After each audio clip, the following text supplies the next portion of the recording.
right, and welcome to Question Christianity, where tough questions get reasonable answers. I'm Caleb Johnston. With me tonight, to my right, is the one and only. One and only Charles Graves, Reasonable Faith. Down here, sitting just underneath Charles tonight, we have somebody on mute. And who would that be?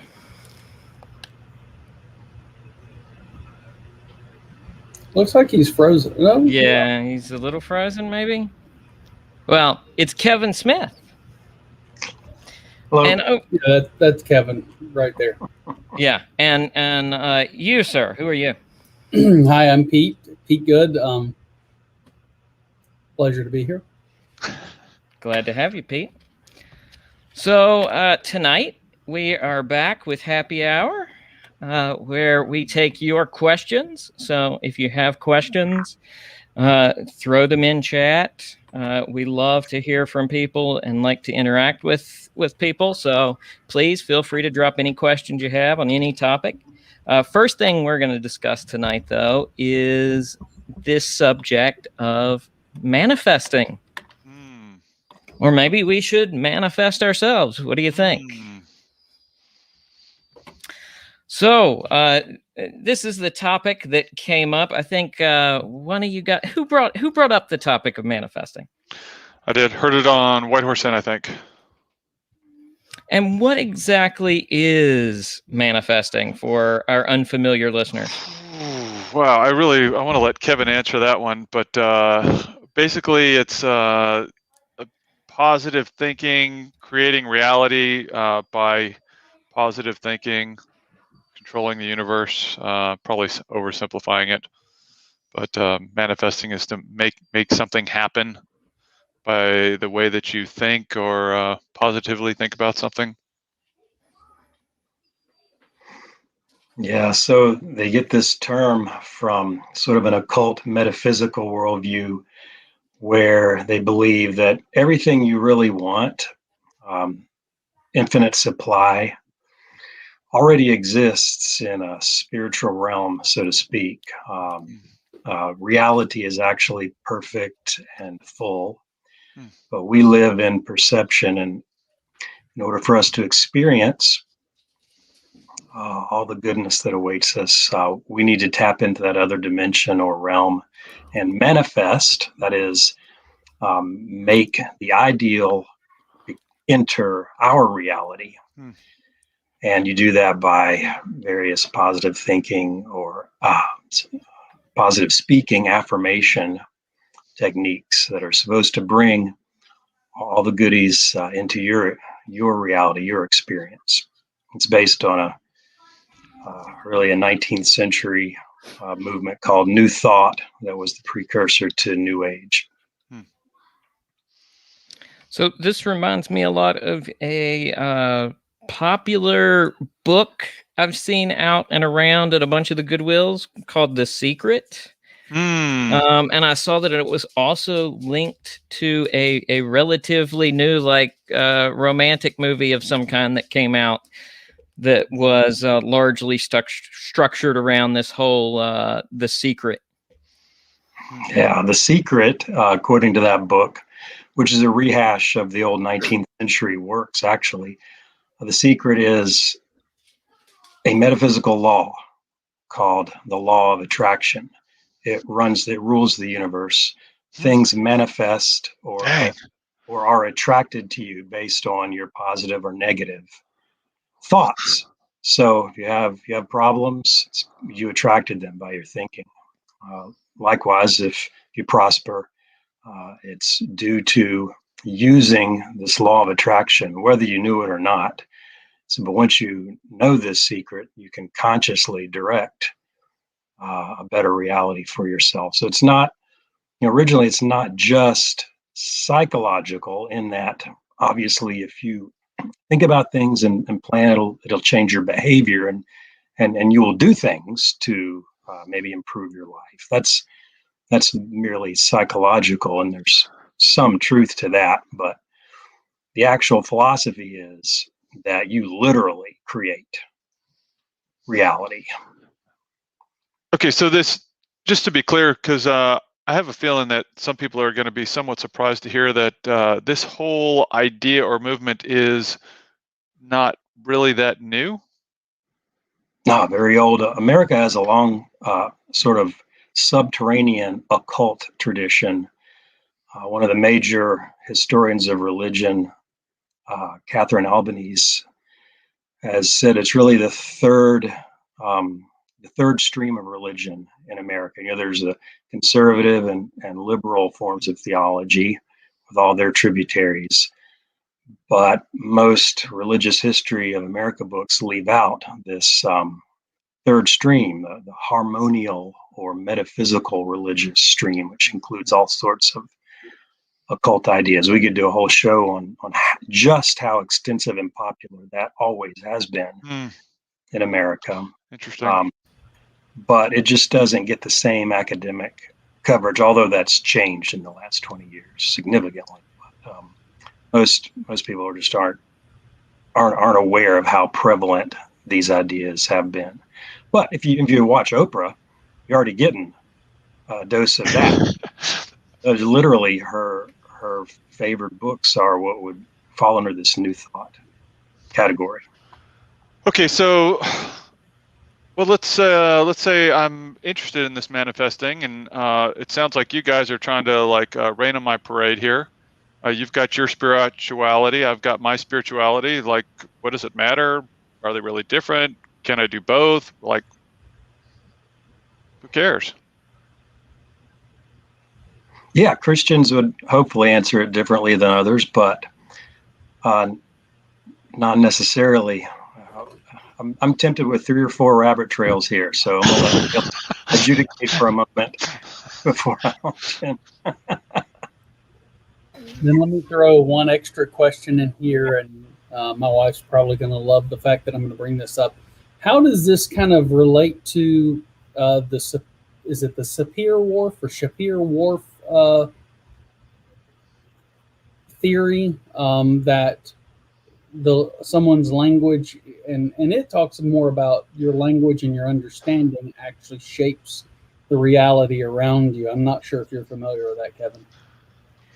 Well, that sounds more like behavioral or environmental psychology rather than a literal metaphysical power sort of thing, which is more what we're talking about here. Yeah, I mean, your language is not only a big part of your experiential, personal, reality, which is different than external reality, right, but how you relate to other people linguistically and they with you obviously shapes an external environment that you share with others, therefore shared behaviors and outcomes. But that's physiological, psychological. And I think that for the average person, spiritual seeker, it gets a little fuzzy making the sort of distinction I just tried to make between what naturally happens, based on your thinking, your feeling, your volition, your choices. Of course, that affects your life, right? I mean, that's common sense. You work on things in here, and then you do things that express out there, and it makes a difference psychologically, right? But what gets blurry is the spirituality aspect. It's this metaphysical or magical worldview where it's not just good thinking, good planning, all this sort of thing, and good work, working toward goals, but mystical belief that you also that thoughts are things. It's the name of a popular book 100 years ago. Thoughts are things, and if you think thoughts, then you're creating things which will manifest outside, in the outside world. So this is well and above beyond like wisdom, self-discipline. As you said, it's like right. There is some type of, the way you're describing, there's some type of infinite wealth, not necessarily in money, but maybe including money, that I can tap into with how I think. Yeah, there's an infinite supply of spiritual substance that you can tap into and mold and express as an outward manifestation if you know the secrets of metaphysical Secrets. laws. Okay, so that's the occult dimension of it. There's secrets about how the universe really works that most people don't know, but I'm going to sell them to you, and then you'll be able to do them and create the life that you want magically. Okay, that's twice now you've said the word occult, and whenever you say that, I think of like Ouija boards and ghosts. So Yeah, all right. Those are just particular occult techniques. So I'm glad I brought that up. Occult in a broad spiritual definition means hidden. All right. So hidden truths, usually truths of nature or higher reality. That again, the sage, the wise spiritual person will either discover these or receive them through occult transmission from one generation to another, and work them out, apply them in their life. So what's the difference between that and Christianity? We think there's like maybe some truths that some people don't know about, and there's certainly, we believe in a spiritual realm. Right, which is what makes it tough or fuzzy for the average spiritual seeker. We have to make some really more clear distinctions. So in occultism, devil's in the details, right? Yeah, early in this case, that's good. In occultism, things are deliberately hidden, at least traditionally, Western esoteric hermetic tradition. Truths are reserved for the worthy. There's just a lot of different elements or aspects or examples of that. Even in the ancient world, the mystery religions, you have to be initiated. You have to show that you're worthy to be initiated into the mystery teachings, which worthy Gnostic ideas. Like what? Like how am I worthy? What would make me worthy? Well, a lot of culturally or socially ethical self-discipline, patience, willingness to have a guru, a spiritual master to study, to receive the ancient path, all sorts of hoops to jump through and all that sort of thing. In the ancient world, much more disciplined and long-term, and then you would be as an initiate, you would receive the long sought after secrets of the universe. So there's a philosophical, Gnostic, mystical sort of thing. But in the later West, particularly, certainly by the 1800s, Western consumerism sprung a leak in this hermetically sealed tradition. In other words, when people thought they had marketable spiritual secrets, they would sell them, write books, open academies, institutes, start publications, sell correspondence lessons, all this in the 1800s. It just becomes, so occultism becomes more public and accessible. They even had their own periodical, large periodical called the New York Times. All sorts of magazines and literature dedicated to popularizing the secret. Right. So let me take a breath there and let Caleb again redirect us. Maybe I don't know. Isn't that around the same time we see in American culture a lot of these groups that claim to be subsets or particular versions of Christianity, if you will? So Mormonism, Jehovah's Witnesses, Christian Science. Don't we see these kind of things pop up around that same time frame? Yeah, and there's a tad bit of overlap, more so in some cases than others, such as Mormonism's very mystical origin. A lot of I didn't know that. What you just said, I find that really interesting. That is fascinating to me. I never knew or corresponded those two. Yeah, the time frame it's very fertile ground post Great, Gosh, that's crazy. particularly upstate. For example, a lot of sociologists of religion point to the burned over district, upstate New York, late 1700s, early 1800s. So much evangelical revivalism that was so emotional, and people literally almost just burned out by this over sensationalism and spiritual experientialism, crazy stuff. So, ironically, this actually ended up weakening the American church, doctrinal churches, confessional churches, gospel churches, and Americans who identified as Christians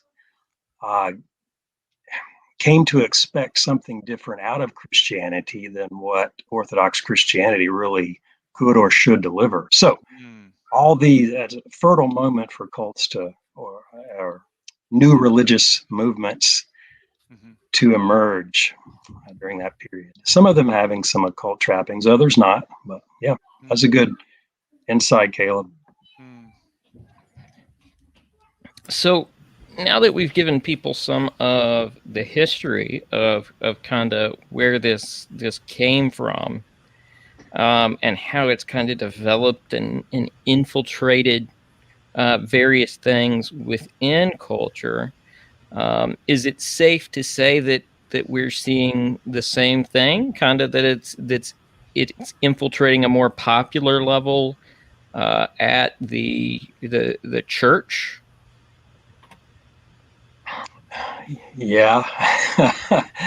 That goes back to one of our earlier questions. How do we distinguish this from Christianity, and how do we distinguish this manifesting thing from genuine prayer? What's the difference there? So great question. Yeah. So as far as American churches, particularly, a lot of this manifesting or law of attraction idea has been baptized by charismatic or Pentecostal churches into this, this prosperity gospel, name it and claim it, those sorts of things. Where so many televangelists or popular preachers or churches are presenting Christianity as a means to an end instead of as the end, as the thing itself. So, come to our church, tithe to our church, sow a seed of faith into our ministry, and it will manifest in your life and health or prosperity and so forth. So we have all these, these preachers who are really kind of cooperating. It's, pat each other's back group, all pointing to each other, right? Let's try to slice it like this. So let me ask you a question. Under the two views, let's say we got like Orthodox Christianity, and then we have some type of spiritual manifesting. If I pray under both of those and I don't get what I pray for, what would be the difference in the two views as to why that prayer or thought wasn't answered? The difference would have to do with who or what causes the effect. This is a absolutely key distinction, maybe the most important thing we can think of. In Christianity, even in the faith cure varieties of it, which I disagree with, but even in those faith cure traditions of healing by concentrated faith, a key Orthodox element that still remains is that if we have enough faith that God will act, intervene, cause and effect in his world as he wills. Now, I would disagree with them in thinking that they found the right techniques or patterns that will guarantee God doing that, but at least the agent of causation, the one doing the miracle, is God. That's a really anchor, key difference between the spiritual manifestation view, which is that God is the universe, all is divine. I just need to get in touch with that because I'm of the same essence of infinite good. And if I align myself with the laws of metaphysics, I can work them. Just like I can use the law of gravity to drop something on someone. It's not a miracle, right? If I do that. Same way, if I use the laws of mind science, I can cause, by using this law, that's not me, but I can use the law and cause the effect. So now let's go back. I just want to clarify, because at the beginning of what you were just saying, you said something like, if I have enough faith when I pray to God, then somehow that has an action there. Yeah, I that's an error, but it's not as deep an error. You're Okay. not shifting complete Right. world. Now we're talking about a disagreement about how we relate to God, and whether he has made certain promises to us about prayer or not. I think it's an important disagreement and error, but it's not a fundamentally metaphysically different worldview.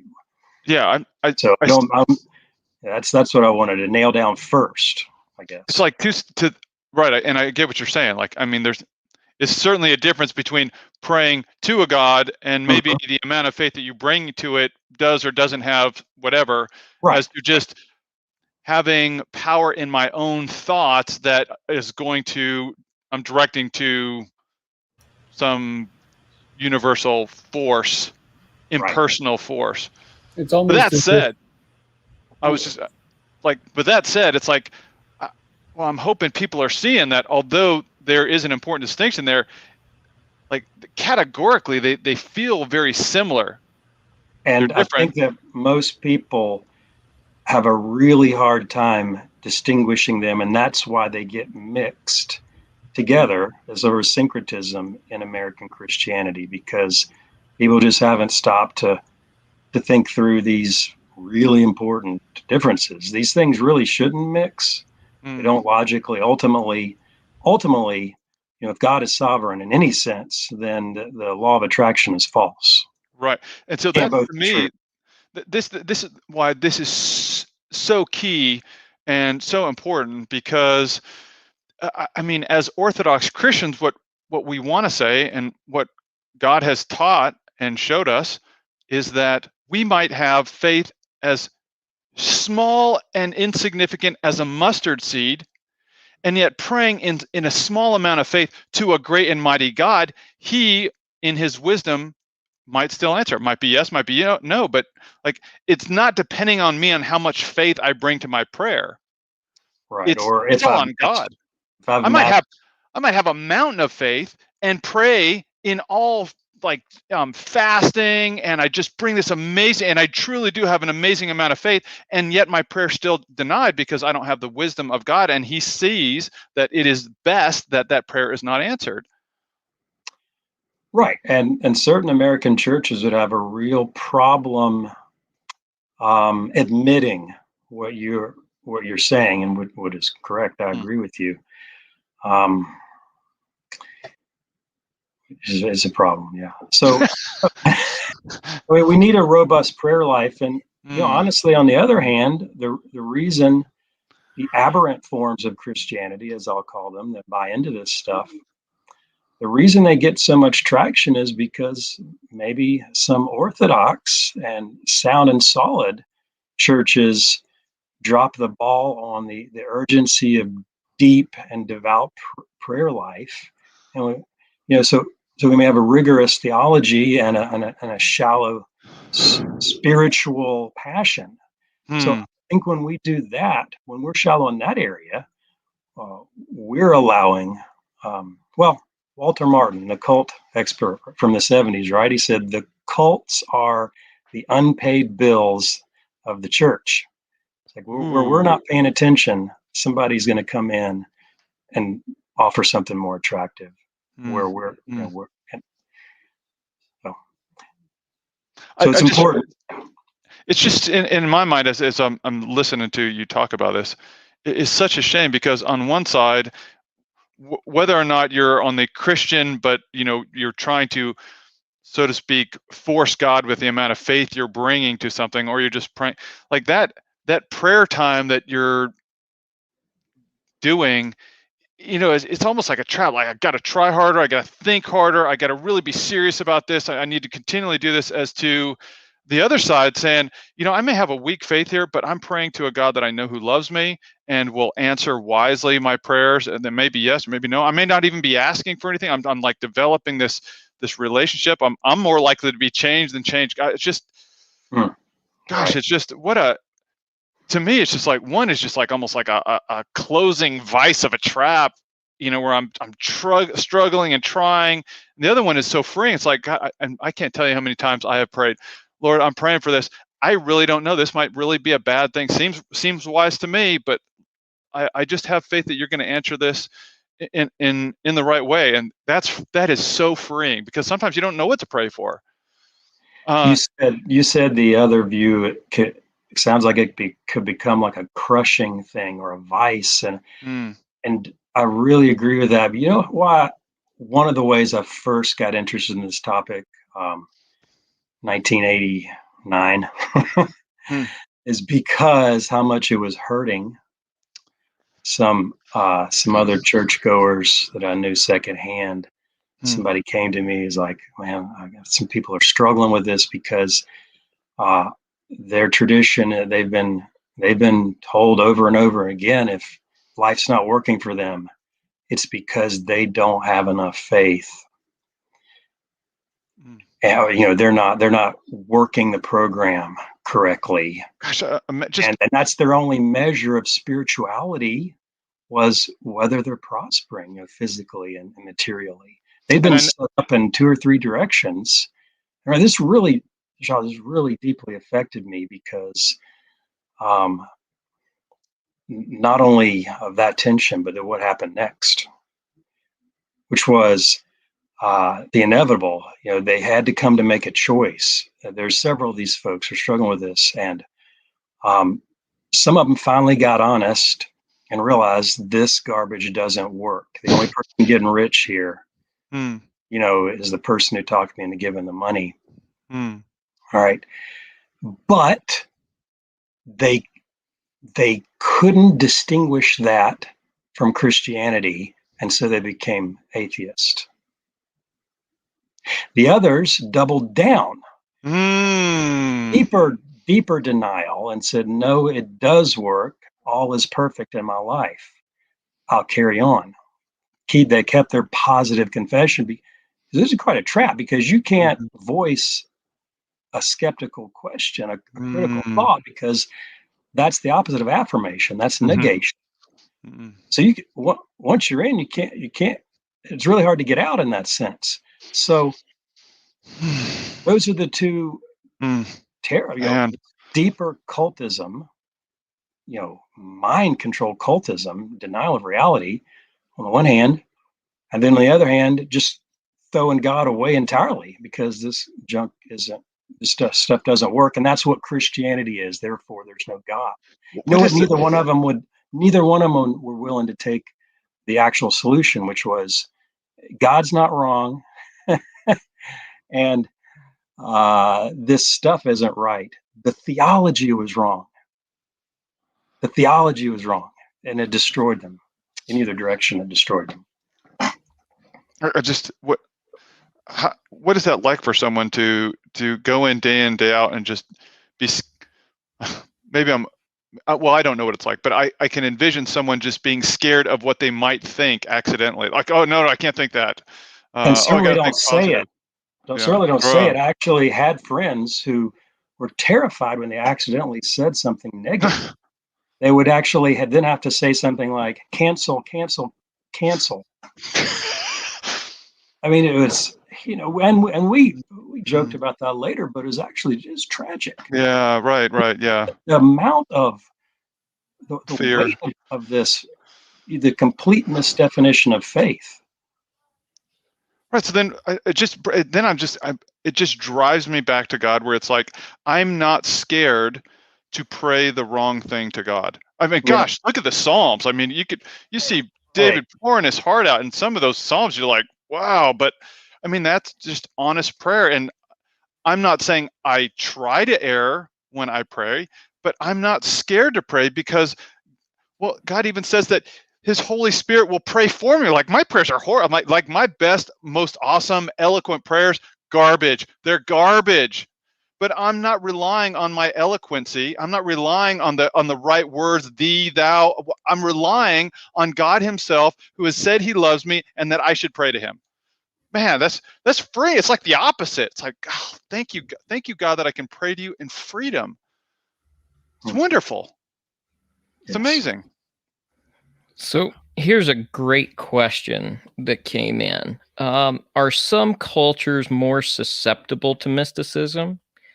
And then how does this determine how we present the gospel?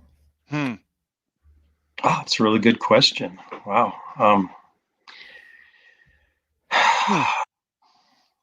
Wow. So Yeah. I think we like to think that America, or the West in general, is a more rational and above this.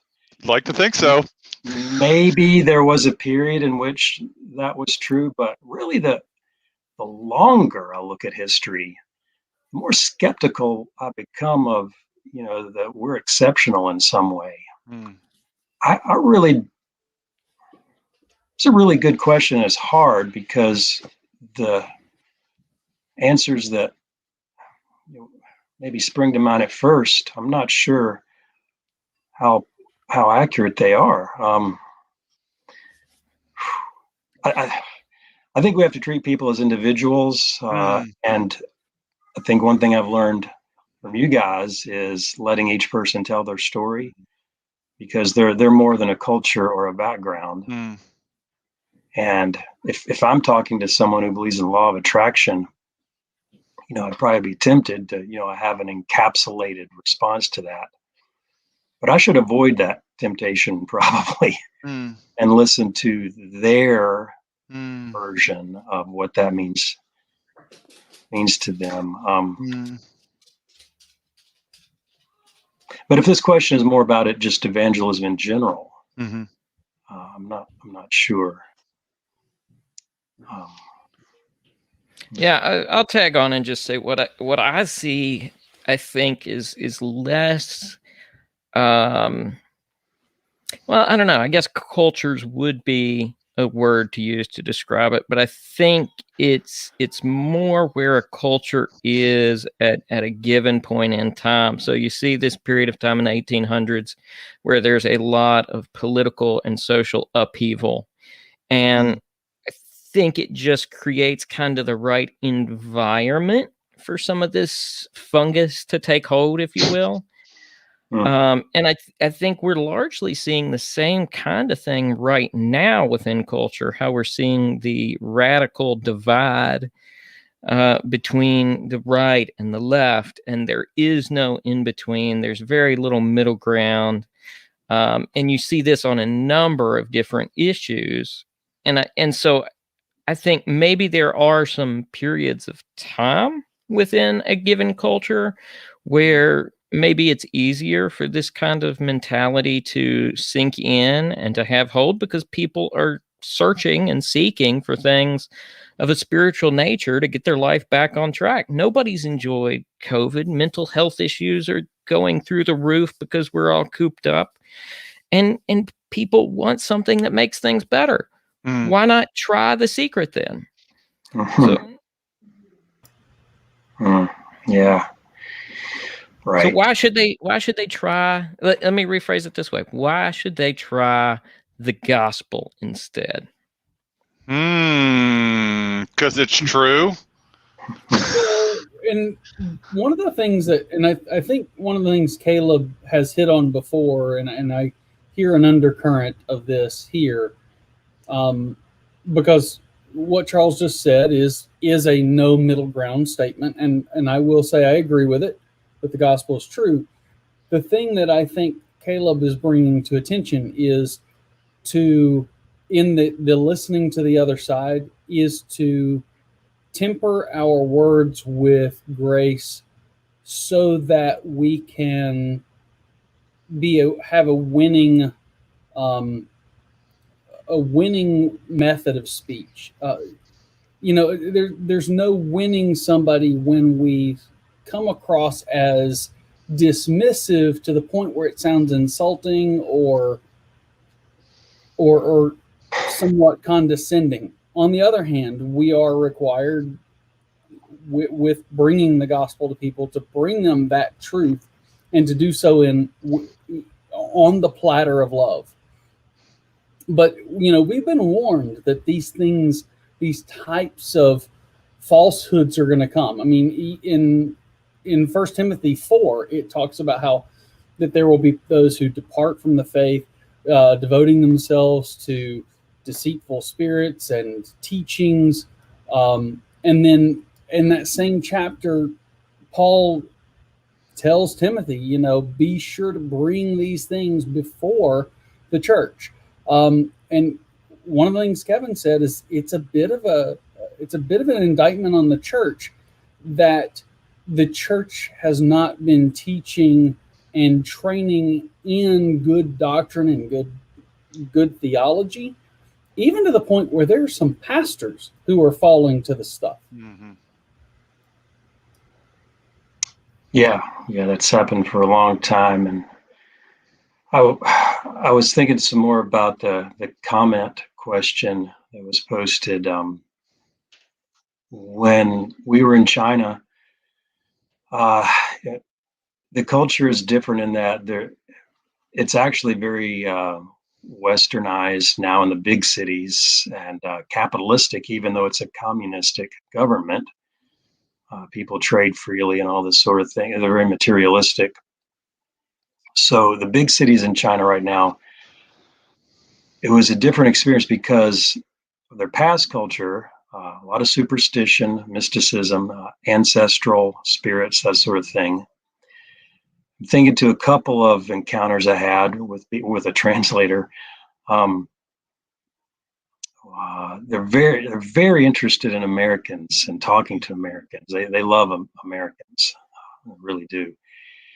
And so the one lady wanted to talk to me. We were in the square, but through a translator said, "I want to ask you questions, but I don't want to hear about your God. I don't want to hear about Christianity." But then she went on to talk about her belief in ghosts or ancestral. Yes, that's so interesting. But she couldn't consider belief in God as scientific. But of course, ancestral spirits it's naturally, that's real, right? So the way I spoke to her was to recognize she's not actually just a pure rationalist, Mm-hmm. as she first presented herself. Mm-hmm. So I had to honor the fact of the supernatural because Christians don't want to rule out the supernatural in toto, right? That's a supernatural religion. So listening to what else people believe beyond what you just thought they believed at first, based on what they present at first, it's important. Then there's another guy who really, really wanted to be a Christian. He came to secret church meetings.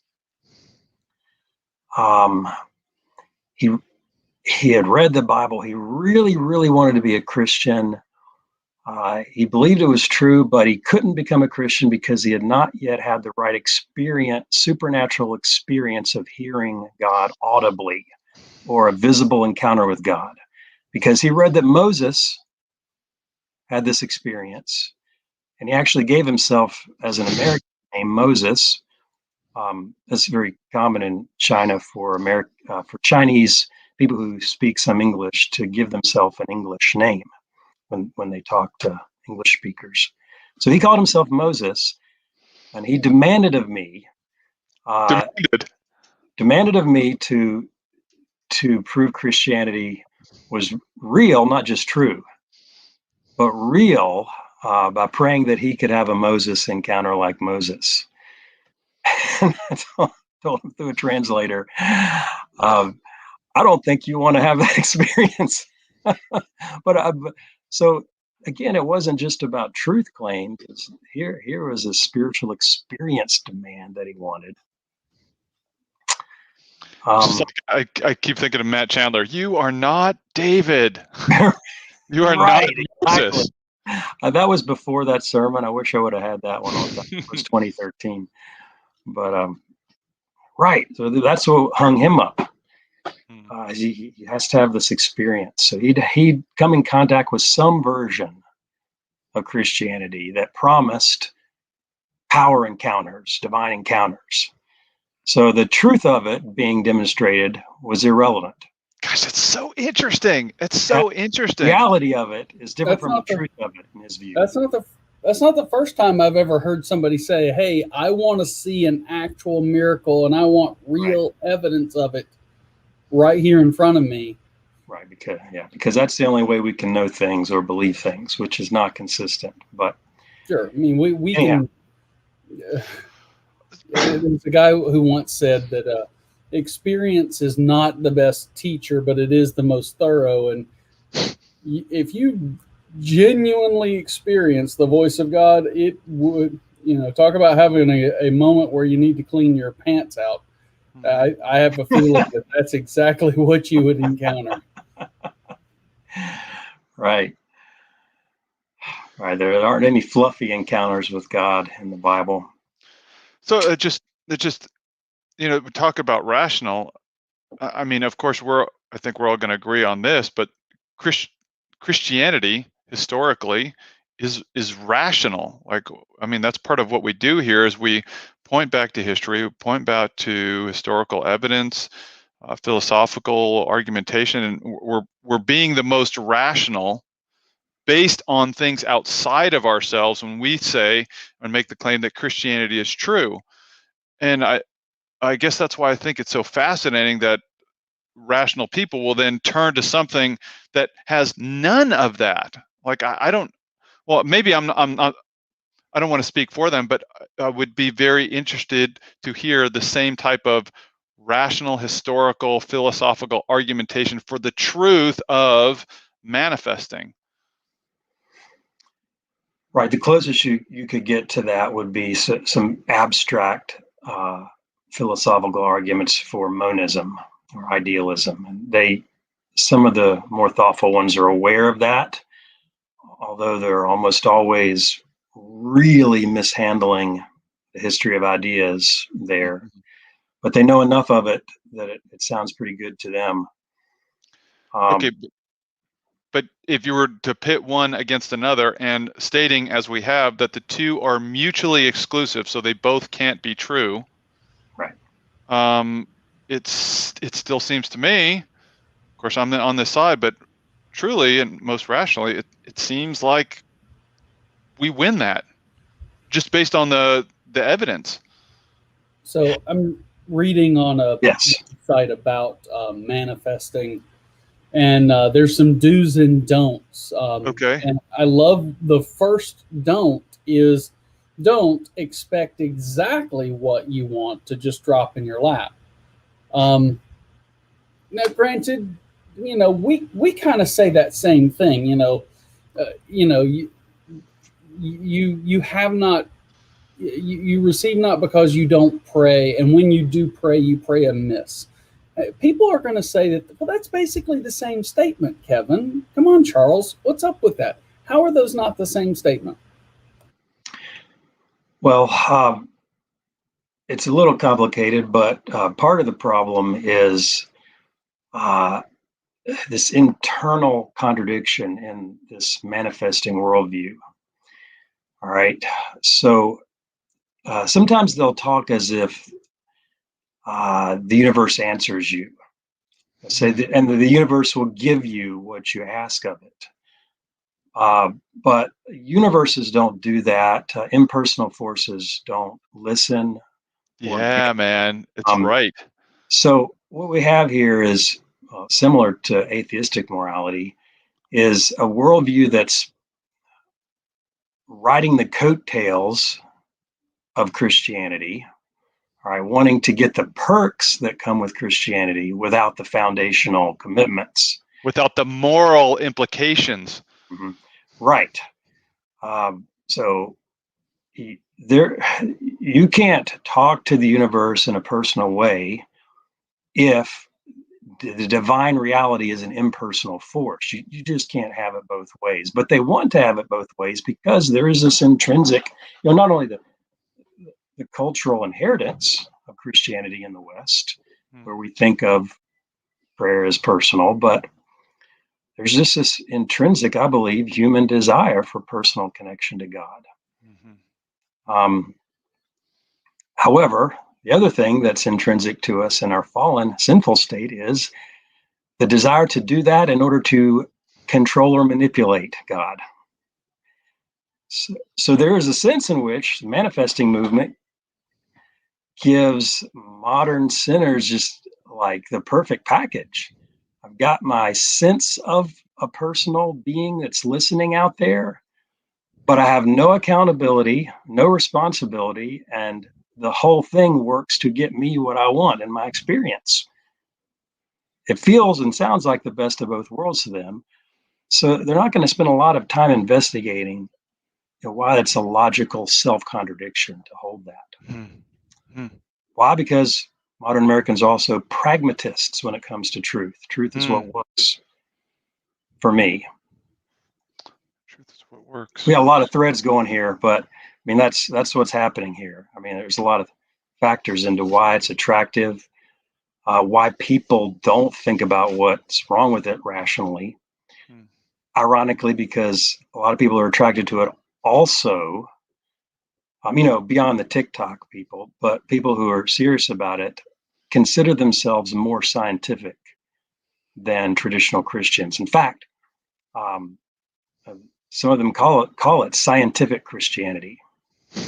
Why? Because there's a law that's been discovered, and you operate in keeping with the law to bring about results, like in science. Hence the term mind science, or divine science, or Christian science, those allied movements. So they actually feel like they're the more rational or scientific thinkers and spiritual participants. But that's because not enough rational scrutiny has been given to the foundations. So one thing that you said is that people tend to use this to twist the arm of God when they kind of mingle this together with Christianity.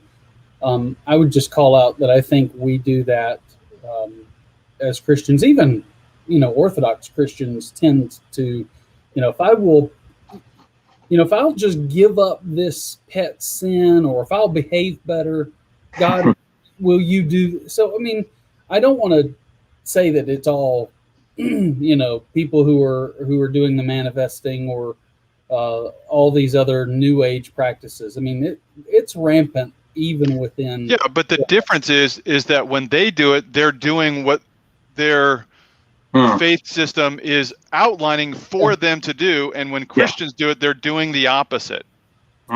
Yes. Good point. Yeah. Right. We're giving into sinful temptation contrary to our own claims, whereas they're consistently following their claims, at least. The claims are contradictory, but they are doing that. And they don't feel bad about it.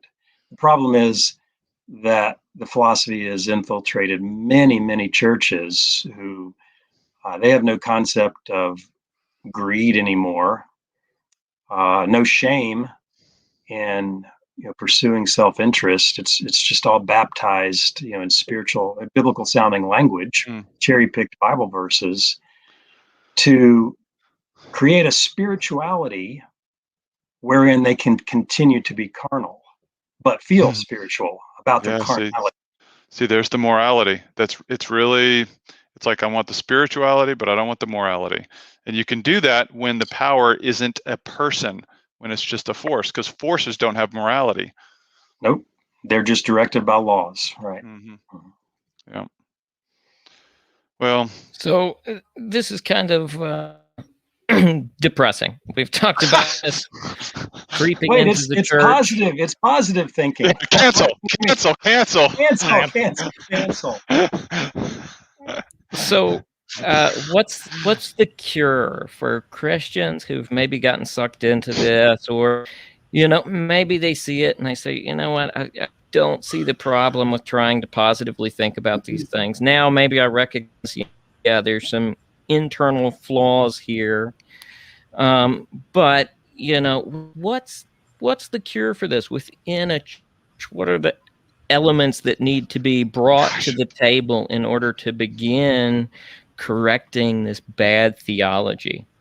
Okay, I got the gospel is not adequately proclaimed among Christians, right? The gospel is not about our self-actualization.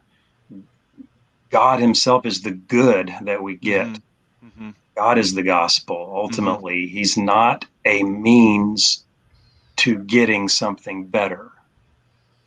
If that thought alone would root itself into modern Christians, it would be utterly revolutionary. God is the good. He is the ultimate fulfillment that he made you for. Yes. He's not the stepping stone for you to get something that's better than him. Yeah, he said to Abraham, or Abraham said to him, he said to Abraham, I am your great reward. Like me, I'm it. I'm the great reward. As for Christians who might think that maybe this stuff can kind of go hand in hand, I'm thinking about Simon the sorcerer in Acts. I think that's in Acts 8, somewhere around there. So, and you can go look about someone who's trying to use the name of Jesus just to power to kind of make things happen, and how that's treated is not pretty. But I really, Kevin, I don't know that we can really go past what you said. It's really a perspective. I find over and over again that the spiritual heresies or even the Christian heresies are substituting the happiness of life. Like they're trying to make that the goal. And that's in a lot of churches. That's probably in my church in at least some respects, to where people go wrong and they say, well, what's wrong with this? And people just want to be happy, and what's wrong? It's like, happiness is not the goal. That shouldn't be a depressing thing, by the way. I mean, happiness is shallow. Comfort, pleasure, they're nice when they come, but they're not the meaning of life. And I think you see that same distortion in marriage, for example. And I think that's one a lot of people have pointed to and recognized impartiality, but then they turn around and act in the same way. This Disney idea of finding this perfect person who's just right. And this is what marriage is made of, versus it being a difficult choice day in and day out. You're going to find another sinner who might be almost as bad as yourself. But the grace of God changes that for both of you. Mm-hmm. Holiness is the pursuit. Right? Was it C.S. Lewis who said, if you pursue God himself or holiness, ironically, in the end, you'll also get happiness. Yeah. But if you just pursue happiness first, you never get neither. You get neither. Yeah. Kevin, at one point you and I were talking about about verses like Proverbs, where it says, train up a child in the way that they should go. When he is old, he will not depart from it. And people read the book of Proverbs as promises. No, it's why it's called the book of Proverbs, not the book of promises. Right. A proverb is a general principle about the universe and how it operates. That's what proverb means, but it is read as the book of promises by many Christians, especially by those who are into the, claiming your own reality, positive thinking, positive confession variety. Another one of their favorites is, as a man thinketh in his heart, so is he. They take that as a proof text that is, if you believe something inside, then it comes real. But conveniently in context, ignoring there is a way that seems right to a man, but in the end it leads to death. Right. And also ignoring the immediate context of that verse. The verses before and after show that this was actually an insult. This one guy shows up to a rich guy's banquet, and he should be grateful to be invited to this banquet. But instead, he's sitting there with contempt and jealousy toward the host. But he's putting on these airs about, it's just so great. It's great to be here. This is a great place, all this sort of thing. And then the verse says, yeah, but as you think in your heart, that's your real character. That's what the verse means. But it's plucked out as, well, if you believe something in your heart, it comes true for you. Completely unrelated to the passage. So we're coming up on time here. Hey, Charles, do you think that a Christian who's struggling with this should watch, I don't know, the American Gospel? What do you think? So good. So that's just a fun movie to watch anyway, but absolutely. That's a great point, Kevin. I think someone who is kind of debating and is truly open-minded and really wants to hear and just see a wonderful movie on the side of the gospel versus some of these other spiritual things. Super well done. The American Gospel. I haven't watched the second one yet, but the first one's excellent. Good. They're both good. My hope is they'll come out with a third one because I mean it's trilogy. You need a trilogy, and this is like Bible stuff. 3's a big number in the Bible. Not that we're going to get into numerology. Hey, that's a different airspeed. We'll come back to that later. Yeah. So the American Gospel, I think you can find it on Amazon Instant. Amazon. Hey, do you know they have their own channel too now, AGTV. Also, other productions on it related. Okay. On where? You can get that. It's their own thing. Yeah, AGTV. Yeah, like on your smart TV, you can find that channel. Wow. Hey, look on YouTube, American Gospel, Christ Alone. You can watch the 1 hour version. For free. Do it for free. And you can see the Matt Chandler. You are not David. Yes, you need that. You can see that in there. One of the bravest sermons ever preached in the last 10 years. Yep. Hey, also for people struggling, there's a lot of Facebook support groups. I know that might sound cliche, but just look up Recovering from NAR or Apostolic Movement, New Apostolic Movement, Recovering from Prosperity Gospel, these sorts of things. There's some weird ones, but there's some really good groups like that where people understand how hard this is for you. And as a caution, there are some churches out there, and my hope is that none of our listeners have found themselves in this type of church where it has gone from just simply a cultist type belief system to a cultish belief system where the pastor and the elders and the church leadership have turned this into a captive scenario where people in the church are giving their items, giving their possessions to the church. They sign over their home, their car, and then if you leave, the church keeps your car. Actually, there's one of those in my hometown. And, there's a lot of that, not necessarily manifesting. I think they go to the original name it, claim it, prosperity gospel kind of things. And there can be some danger in there, and even intimidation things. But it's not specifically tied to the topic we're talking about tonight, but it can travel along with it. And we can put some links in the comments, right, Caleb? Yeah, absolutely. Send them my way. I will include those as a resource for people in YouTube and Facebook. Speaking of which, hope you've enjoyed the conversation tonight. Please throw questions, comments in chat. If you're caught up and see some of this stuff going on in your church, be sure to hit us up as well. As Kevin mentioned, there are plenty of resources we could point you in the direction of.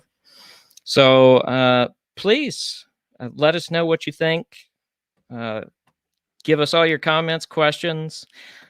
We enjoy that kind of stuff. So, and if you like the show in general, hit subscribe, hit notifications. That way you can be on here live to ask your question next time we do this. So thank you guys for being here tonight, and hope everybody enjoyed it. Have a nice evening. Yeah, thanks, Have a good Caleb. evening.